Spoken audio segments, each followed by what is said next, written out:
नमस्कार मित्रों, मेरा नाम है आदित्य। आप देख रहे हैं एडवोकेट आदित्य यूट्यूब चैनल। आज मैं माननीय सर्वोच्च न्यायालय के द्वारा आया हुआ एक ऐसा जजमेंट लेकर आया हूं, जिस जजमेंट में माननीय सर्वोच्च न्यायालय ने काफी महत्वपूर्ण टिप्पणियां की है, काफी महत्वपूर्ण बातें बोली है, जिससे कि ऐसे पति जो भारतीय दंड संहिता की धारा 498 का झूठा मुकदमा झेल रहे हैं, उन्हें काफी बड़ी राहत मिलने वाली है। तो ऐसे में ये जो जजमेंट है काफी महत्वपूर्ण जजमेंट है, एक लैंडमार्क जजमेंट है और इस जजमेंट की मदद से लाखों पतियों को बड़ा फायदा मिलने वाला है। तो आइए इस जजमेंट के बारे में डिटेल में समझते हैं। इस जजमेंट के बारे में डिटेल में समझने से पहले मैं आपसे दो महत्वपूर्ण बातें बता देता हूं। पहली चीज तो ये कि मेरी एक किताब पब्लिश हुई है जिसका नाम है legal guide for husband in matrimonial cases. अब देखिए, जैसा इस किताब का नाम ही है legal guide for husband in matrimonial cases, वैसा ही इस किताब का उद्देश्य भी है। इस किताब में आपको मैट्रिमोनियल केस से संबंधित जैसे 498A, 125 CRPC, DV act, section 9 divorce case, इन सब केसेस से संबंधित काफी अच्छी जानकारी मिल जाएगी। जैसे किस प्रकार से मुकदमों की प्रक्रिया चलती है, किस प्रकार से आप अपना पक्ष मजबूत कर सकते हैं, किस प्रकार से आप सामने वाली पार्टी को सबक सिखा सकते हैं, किस प्रकार से आपको ड्राफ्टिंग करनी होती है, कैसे जवाबदेही देनी होती है, कैसे आपत्ति लगानी होती है, कैसे मेंटेनेंस देने से बच सकते हैं, कैसे मेंटेनेंस केस खारिज करा सकती हैं, डीवी एक्ट कैसे खारिज करा सकते हैं, सेक्शन 9 के आधार पे क्या कर सकते हैं, सेक्शन 9 में जीत कैसे हासिल कर सकते हैं, केसेस लड़ने में क्या सावधानियां रखनी है, ये सारी चीजें आपको डिटेल में समझने को मिल जाएगी। तो जब आपकी जानकारी होगी, आप चीज़ों को अच्छी तरह से समझेंगे, तो ऐसे में आप मुकदमे में अपना पक्ष मजबूत कर पाएंगे, जिससे कि आपका समय बचेगा, पैसा बचेगा, साथ ही साथ आपको कोई ठग नहीं पाएगा, बेवजह का आपका पैसे नहीं खर्च होंगे। तो ये किताब पतियों के लिए जो झूठे मुकदमे लड़ रहे हैं उन्हें गाइड करने के लिए है और बहुत ज़्यादा उपयोगी है। तो यदि आप इस किताब को बाई करना चाहते हैं तो मेरा व्हाट्सएप नंबर स्क्रीन पर दिखाई दे रहा होगा, इस पर मैसेज करिएगा। किताब का जो मूल्य है वो 600 रुपये है, जिसमें 100 रुपये कोरियर चार्ज है।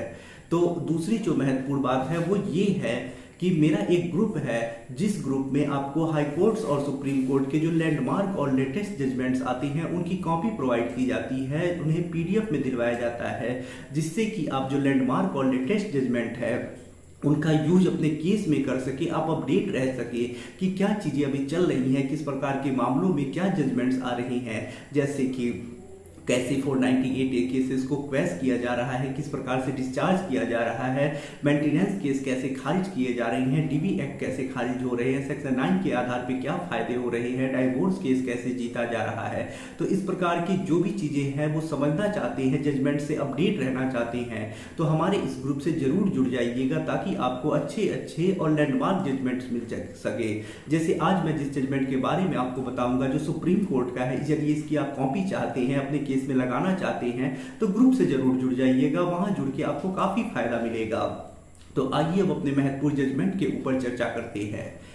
तो देखिए, ये जो जजमेंट है वो माननीय सर्वोच्च न्यायालय के द्वारा आया हुआ जजमेंट है। तो ये सुप्रीम कोर्ट ऑफ इंडिया का जजमेंट है, तो पूरे भारत में ये लागू है। अब देखिए, ये जो जजमेंट है वो भारतीय दंड संहिता की धारा 498A के झूठे मुकदमे को रद्द करने से संबंधित है। और ये जो जजमेंट आया है वो सुधीर बाबू वर्सेस स्टेट ऑफ तमिलनाडु के केस में आया है। तो देखिए, इस मामले में होता कुछ ऐसा है कि जो पत्नी होती है, पति और पति के घर वालों के ऊपर आरोप लगाती है कि वो लोग उसे शारीरिक मानसिक रूप से प्रताड़ित करते हैं, परेशान करते हैं, दहेज की मांग करते हैं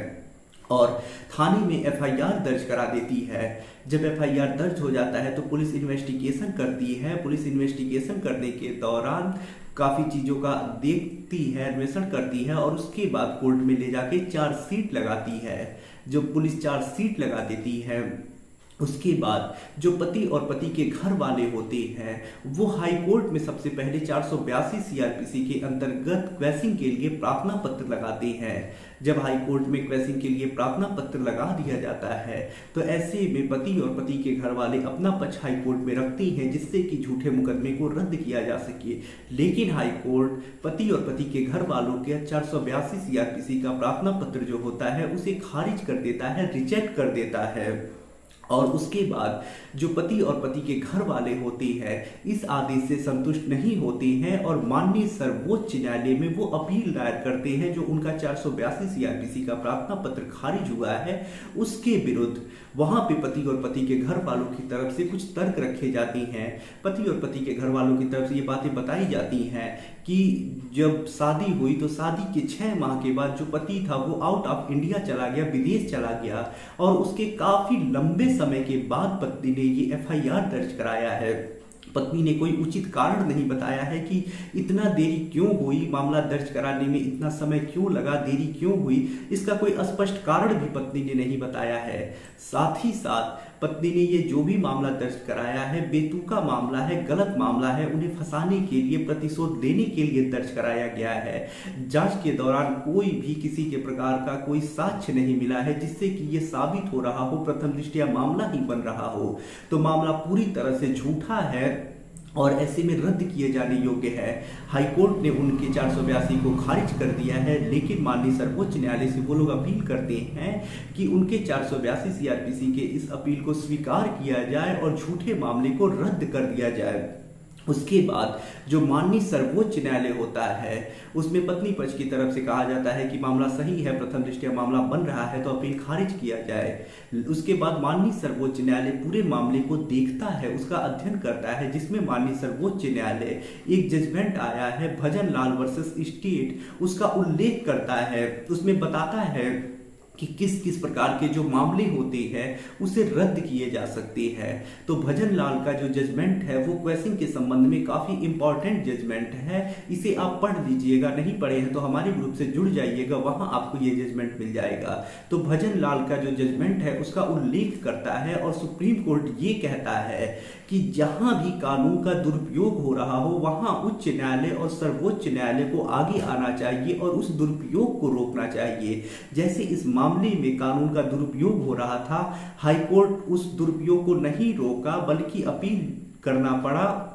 उच्च न्यायालय में। तो जहां भी इस प्रकार का कुछ हो रहा हो, कानून का दुरुपयोग हो रहा हो, तो हाई कोर्ट और सुप्रीम कोर्ट को उस दुरुपयोग को रोकना है, न कि उस दुरुपयोग को बढ़ावा देना है। साथ ही साथ हाई कोर्ट और सुप्रीम कोर्ट कि क्वेश्चन के संबंध में कोई नियम नहीं बना है, ऐसा नहीं है कि कोई कठोर नियम है, इस नियम पे चल के इस प्रकार के मामले क्वेश्चन किए जाएंगे, इस प्रकार के मामले क्वेश्चन नहीं किए जाएंगे, ऐसा कुछ लिखित नहीं है। लेकिन हाँ, जहां प्रतीत हो रहा हो कि मामला झूठा है, कानून का दुरुपयोग हुआ है और भजन लाल का जो मामला है उससे उपयुक्त मामला हो और लग रहा हो कि भजन लाल में जो गाइडलाइन सुप्रीम कोर्ट के द्वारा दी गई है उस प्रकार का कुछ मामला है और रद्द किए जाने योग्य है, वहां मामले को जरूर रद्द कर देना चाहिए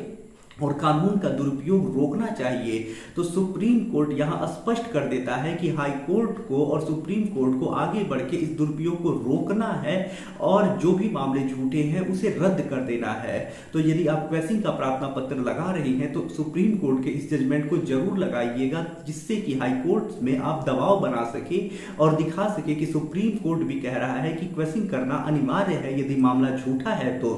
तो इस जजमेंट का यूज करिएगा। तो सुप्रीम कोर्ट ये स्पष्ट कर देता है कि ये जो मामला है, जो आधार बताए गए हैं वो उपयुक्त आधार हैं, उनसे प्रतीत हो रहा है कि मामला गलत है, प्रतिशोध लेने के लिए झूठा फंसाया गया है, कानून का दुरुपयोग हो रहा है और हम इस दुरुपयोग को रोकते हैं और ऐसे में अपील स्वीकार की जाती है, झूठा मामला जो है उसे रद्द किया जाता है। तो यहाँ पे जो जजमेंट आया है काफी इंपॉर्टेंट जजमेंट है और हाई कोर्ट के ऊपर प्रेशर बनाने के लिए ये जजमेंट आया है।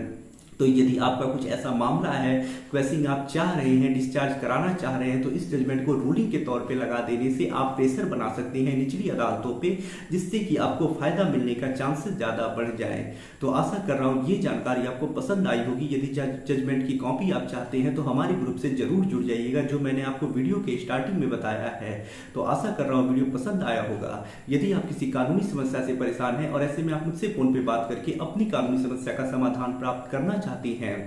तो इसके लिए मेरा व्हाट्सएप नंबर आपको स्क्रीन पे दिखाई दे रहा होगा, जिस पे मैसेज करके अपॉइंटमेंट बुक करा के आप मुझसे कॉल पे बात कर सकते हैं। तो वीडियो पसंद आया हो तो वीडियो को जरूर लाइक कर दे और साथ ही साथ मैं एक और अपील करता हूं कि लोग वीडियो देखते हैं लेकिन सब्सक्राइब बहुत कम लोग कर रहे हैं। तो जिन लोगों ने अभी तक चैनल को सब्सक्राइब नहीं किया है वो चैनल को जरूर सब्सक्राइब कर दे और जो भी ऐसे परेशान पति हैं जो झूठा 498 झेल रहे हैं उनके साथ इस वीडियो को और चैनल को जरूर शेयर कर दे, ताकि वो लोग भी वीडियो देख के जानकारी जुटा सके और अपने मामले में फायदे ले सके। तो वीडियो पसंद आया हो तो वीडियो को लाइक जरूर कर दे और शेयर भी कर दे। मिलते हैं नए वीडियो के साथ अगले दिन, तब तक के लिए जय हिंद जय भारत।